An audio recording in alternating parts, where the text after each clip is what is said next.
That universal God is strange.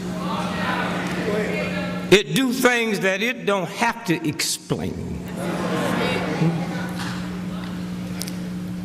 I was thinking, where was I October 1968? I was 1 month from running for the presidency of the United States.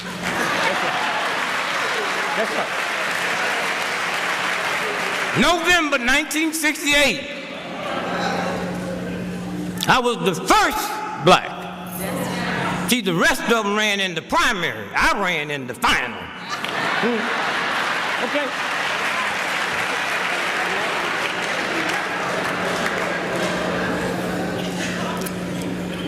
Now I just look at all you white folks out there that's been fighting for the cause, and I'm just thinking while I was sitting back there, God, if I could be born over again, let me be born white.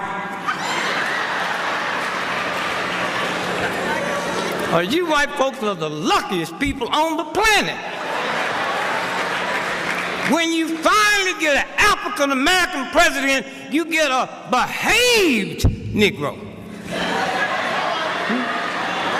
A nice, educated African-American. Nice looking, kind, polite. Boy, you better thank God I didn't win.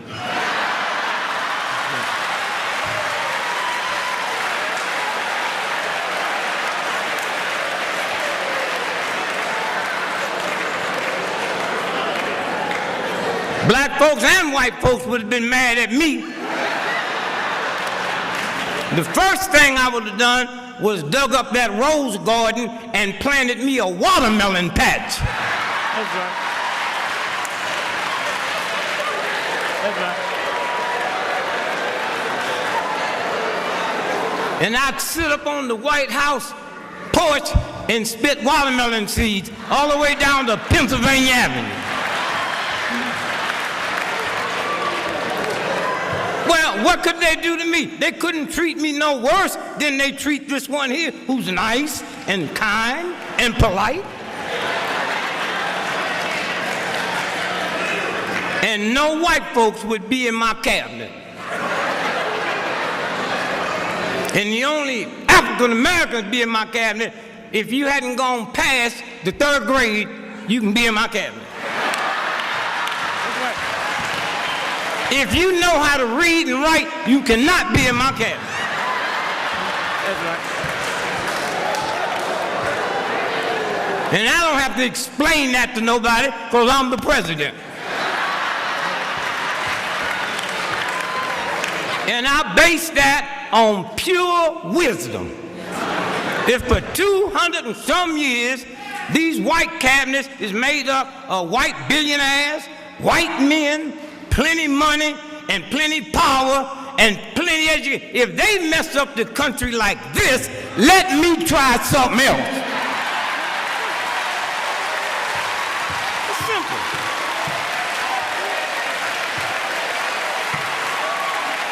It's that simple.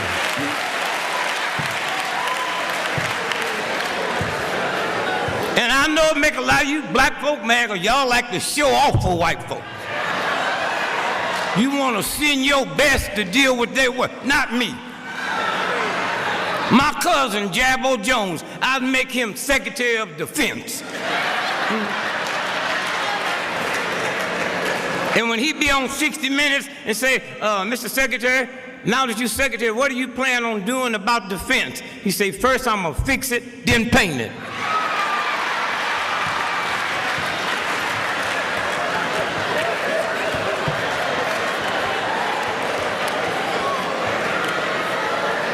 So as I leave you,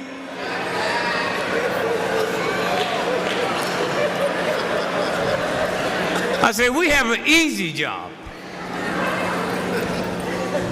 This brother and this family had the hard job. Because a lot of times you can't understand what God's doing, because you bring your own agenda. Jesus was sitting here to die, and had he not, things wouldn't be the same. John Brown, who few people know about. And let me tell you something about the universal God. When God picks you, it leaves no footprints. Huh? You don't have to be validated by the New York Times or the Washington Post or the White House. God picked you. That's all that's needed. And that's how we got to where we are now. The strongest two forces in the history of America has always been the black woman and the black church. That's how we got here. That's what saved America. The NAACP, 100 and something. If you think it's bad now, think what it was like 100 years ago and where'd they come out of? The black church. Huh? And they didn't hide. Everybody knew who they were. One person. Look at my friend Amy. There's no show on the whole planet like yours. And when I think about, there was some hassle going on and they had to vote. And my vote determined if you're going to be on or not. One person. One person. It don't make no difference when you understand. So I said, thank you, NAACP. Thank you, black church. Thank you, black woman.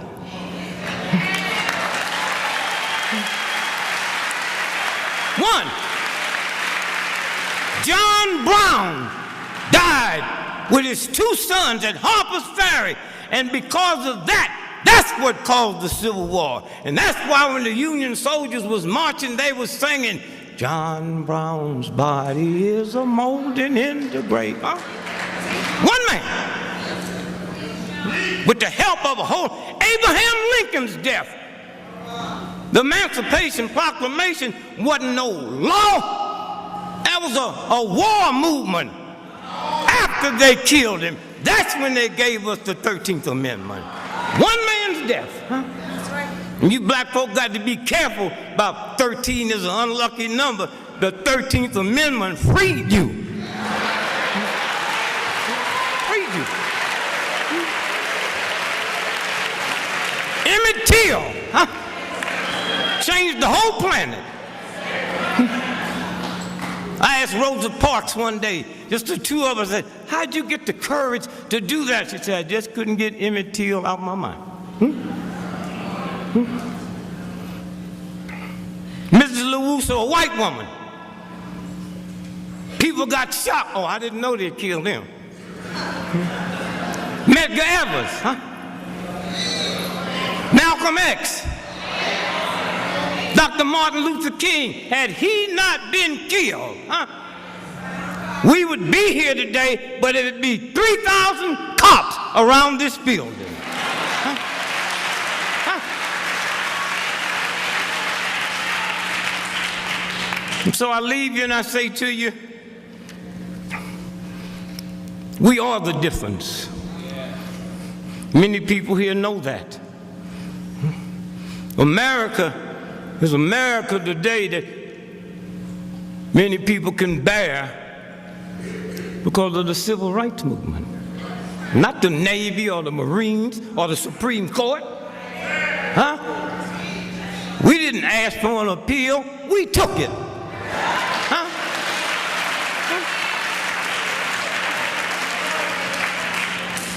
And it upset them so bad, they blew up a black church, but ain't never blew up a drug house or a prostitute house. We know what they scared of. Huh?